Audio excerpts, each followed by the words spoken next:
All right, everyone. Today we got a big one. And this is a group of people who I've been kind of alluding to. And if you look in your study guide, there's a big chunk of it dedicated to this group of people. And this group of people are the Mongols. Now, up to this time, we've been looking at different regions of the world: East Asia, South Asia, the Middle East. And we've been talking about this is what they looked like at the start of 1200. This is what they looked like when this unit began. And these groups of people are living lives that weren't that much different from how they lived their lives hundreds of years before that. The Song in China were just one of a whole string of different Chinese dynasties in East Asia. The Abbasid Caliphate were one of a string of caliphates in the Middle East. Well, the Mongols are going to change everything. The Mongols are a group of nomadic pastoralists who united under a man named Genghis Khan. Now, they're Central Asian. And what these nomadic pastoralists had done is, for frequently, they had been living in small tribes that oftentimes warred with one another. They united under Genghis Khan. And when they unite under Genghis Khan, he mobilizes them into the most effective fighting force the world had ever seen. What makes the Mongols such an effective fighting force is they raise horses. 99% of a Mongol's caloric intake would come from their horses. They would eat horse butter, they'd make horse cheese, they would drink horse milk, they would eat horse meat. But every Mongol had several horses, and every Mongol had learned how to ride a horse from a very, very young age. And because Mongols were so skilled with riding horses, they had the capacity to do something that other groups of people didn't have. They had the ability to shoot bows and arrows off of horseback. The combination of being able to shoot a bow and an arrow off a horse was just the most lethal combination of military tactics the world had ever seen up to this point. And even though the Mongols would frequently fight battles against armies that were much larger than them, their skill and their tactics made them almost impossible to beat. The very basic Mongol tactic would be ride your horses and find your enemy. And the Mongols were the first army really in world history where the entire army was basically cavalry, which is horseback soldiers. Ride one big circle around your enemies, the enemy soldiers who were on foot. Pump arrows into enemy army till everyone is dead. Lather, rinse, and repeat. And time again, they just slaughter enemy armies. They are raiders, they are rapers, they are pillagers, they are plunderers. These are bad dudes who are coming for your stuff and blaze a trail of terror all throughout Eurasia. They are empire destroyers. They will destroy the Song in China, and they will also destroy the Abbasid Caliphate in the Middle East. When they capture the city of Baghdad, they slaughter all of the inhabitants of the city because Baghdad resisted. Something horrifying, like 200,000 people were murdered. Unspeakable atrocities were done to the women and children of Baghdad before they then got sold into slavery. The Mongols are bad, bad dudes. They destroy empires and they also destroy cities, mostly on trade routes. Their expansion coincided with the Silk Road, and they expand over the Silk Road. And the reason they hated cities so much is because cities were the one thing that could effectively resist them, because many cities had walls. And this was a problem for the cavalry army of the Mongols. So they tried to make examples to the rest of the world to cities that if you resist us when we do finally take you, we will slaughter you. We will do awful things to your women and awful things to your children. In many cities were so terrified by the tales they had heard of Mongol brutality that they would just surrender and plead for mercy. Over the course of the 1200s, the Mongols will build the largest land-based empire the world had ever seen.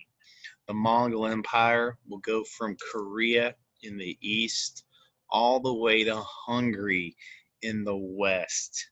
It is a land-based empire among the likes the world has never seen before. This is the largest land-based empire in the history of the world. And again, it wasn't founded by quote unquote civilized people. It was founded by a bunch of nomadic pastoralists from Central Asia. This right here is the modern day region of Mongolia where the Mongol armies originated at. Now, once again, the key word here is empire. The Mongols are an empire. But since they were nomadic pastoralists who lived in small groups before they built this empire, they were not used to complex systems of government. They didn't have the infrastructure to rule such a vast empire. So how did they do it?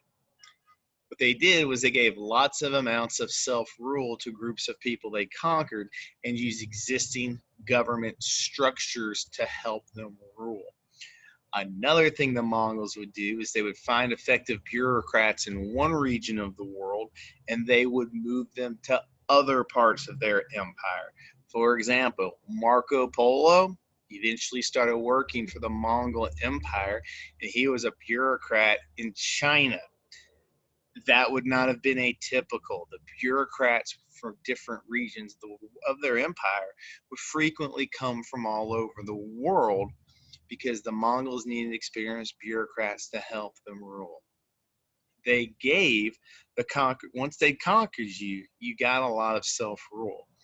And counterintuitively, once the Mongol conquest was over, it ushers in a period of relative peace like Asia had never seen before, mostly because everybody was afraid to rebel against the Mongols because that seemed like a death sentence. So after the initial raiding, raping, looting, plundering, murdering phase, the Mongols actually bring in good government practices by adopting the practices of groups of people they had conquered and moving qualified bureaucrats from one region of their empire to another, and there was stability, which is going to lead to an era of great economic prosperity.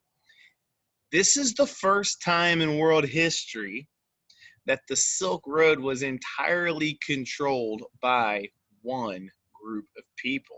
And we had said that empires are really great for facilitating trade. The Mongols will be no exception to that. The Mongols will promote trade. They will make trade safer because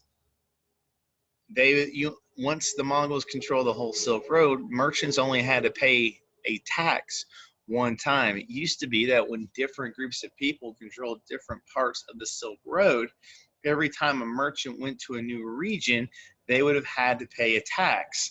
Well, now since it's just ruled by one group of people, taxes on merchants were lower. This made trade cheaper. This encouraged more people to trade. Mongols make a better monetary system for trade on the Silk Road in their empire. They're going to adopt the Chinese paper currency, and that's going to become the official currency for trade all along the Silk Road. One monetary system, and it's not just any type of monetary system. It's the best type of monetary system, and this is going to be used to promote trade on the Silk Road. Because Mongols taxed the trade, they were interested in promoting trade. And one of the things that you do to promote trade is you make it peaceful. This was the safest period in world history after the Mongol conquest to actually trade on the Silk Road, because the Mongols made it very clear to everyone in their empire that since we tax the merchants, if you steal or rob the merchants, we're going to see that as stealing and robbing from us, and we will deal with you. And nobody wanted Mongol problems. It was said that by 1300, you could walk from one part of the Silk Road all the way to another carrying a golden plate over your head, and nobody would touch you. That's how much everyone was afraid of the Mongols. Religion, just like politically, the Mongols are assimilators. They are not diffusers. That means they are not spreading their own culture. That's what a diffuser is. They are assimilating. As they go into new places, they take on the culture of the different groups of people they've conquered, because everybody they conquered, except for militarily, was a lot more advanced than them. They're extremely tolerant towards religion. The Mongol religious belief is that there is just one God, and all the religions of the world worship that one God. They just worship him differently. They see it like if God was a statue standing up, where your perspective of how you saw that God, you'd see a different vision, but you're just looking at him from a different angle. That's what they thought all the world religions were, looking at the same God just at a different angle. So they don't really care what religion you practice, because they think you're all worshiping the same God anyway. Well, because they're so religiously tolerant, missionaries and merchants over the Silk Road will spread Buddhism, Christianity, and Islam all over the place. Amongst other things, this will be the high point of Buddhism in China under Mongol rule. Christian missionaries, Muslim missionaries will take this all over the place. And many different Mongol groups will actually end up adopting the religions of areas they conquer. Many Mongols, the biggest territory they're going to control that's new to them, it's going to be in the Middle East. And as you'll see later, many Mongol groups are going to take on Islam. Just like in West Africa, yes, the Mongols are patriarchal, but they are much, much, much less patriarchal than the people that they've conquered. They themselves had some fairly advanced notions and ideas about women. So they're not as bad about patriarchy as many of the groups of people that we've seen so far in this class. Innovations. They themselves are not innovators, but as a byproduct of their conquest, the innovations that groups of people had made in one region, they spread all over the world. By the end of this, any advancement made in any parts of the world that they had conquered had spread to all of the territories they conquered. Things like paper money, printing, the compass, astrolabe, gunpowder, Arabic numerals, banking, checking, and the language of Arabic itself will spread even more than it had already done as a result of the Mongol conquest and the peace and stability they brought in. So here's the thing about the Mongols. If you got through the initial raiding, raping, pillaging, plundering, killing phase, and that's a big if, it's believed the Mongols killed over 90 million people. It's believed that the Mongols had forced themselves on so many women that something ridiculous like 70% of the human race has Mongol DNA in it. That's an actual, like, true thing. That's how terrible they were. But if you got over that initial phase, living in the Mongol Empire was awesome. They left you alone. You got to have your own political practices. You could keep your own religion. Trade was better. The economy was better. And since many of your friends and neighbors were killed, you had more land. So if you actually survived that initial phase, it was a great empire to live in, because there was peace, stability, and prosperity in an unprecedented exchange of ideas and cultures. However, there's a biggie. Because there was so much unprecedented interactions between different groups of people who didn't have as much interaction previously, this time period under the Mongol control also becomes the golden era of spreading disease. The worst disease epidemic in world history up to this point is a byproduct of Mongol control, and it's the Black Plague. Merchants under the Mongols will spread Black Plague from China to Africa. Lots of us think that this was a European disease. Europe is the last place to get the Black Plague. It had already ravaged and decimated populations globally. This was a true global epidemic that killed tens of millions of people in the 12 and 1300s because of all the increased interactions that were taking place under Mongol control. Now, I don't give you guys a lot of dates, but I really need you to get this. The 1200s is the century of the Mongol Empire, that great, huge, unprecedentedly large empire. However, by 1300, this giant empire had broken up into 4 smaller empires. We call these 4 smaller empires the Khanates.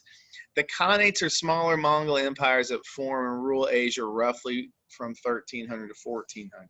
Here's the big thing you need to get. For 200 years, Mongols rule the Silk Road. In the 1200s, it was one united Mongol empire. In the 1300s, it was 4 Mongol empires, but Mongols still rule the Silk Road. It's just not in one huge united empire anymore.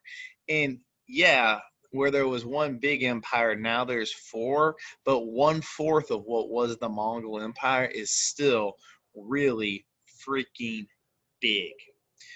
All of them will have all the traits of the empires. I'm going to just really briefly go over some of the things about the Khanates. The most important one and the most unique one to us is the Yuan dynasty. The Yuan dynasty, and we do consider it a dynasty as well as a Khanate because the Mongols in China took on many of the Chinese traditional ruling practices, even trying to claim that they had the mandate at one point. They're going to adopt many Chinese ruling practices, and they're also going to encourage Buddhism.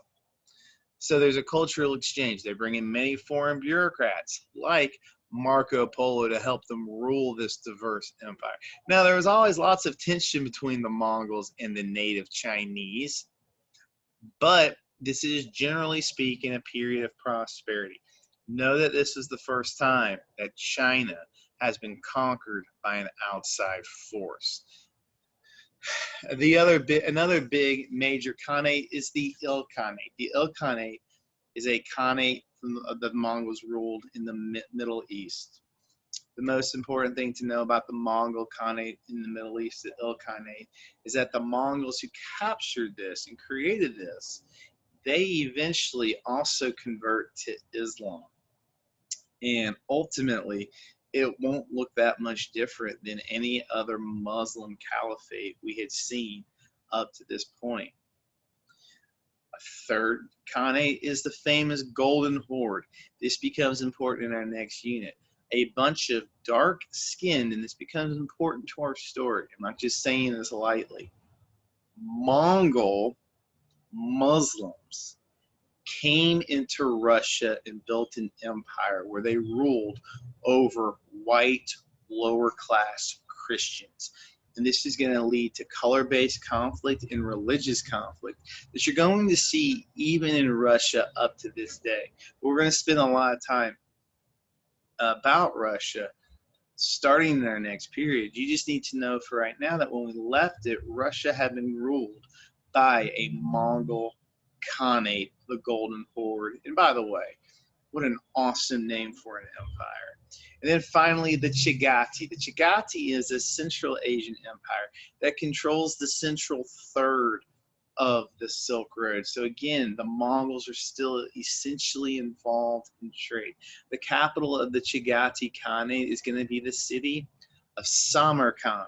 Samarkand is another example of a brand new city on trade routes that promote trade in this time period.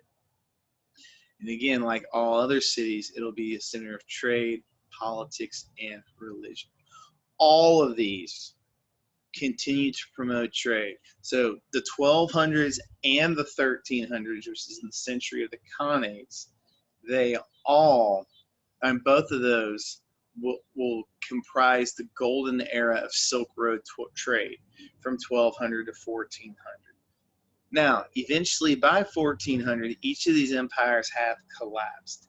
And they've collapsed because they assimilated so deeply into the groups of people they've conquered that they lost their traits that made them able to build this empire anyway.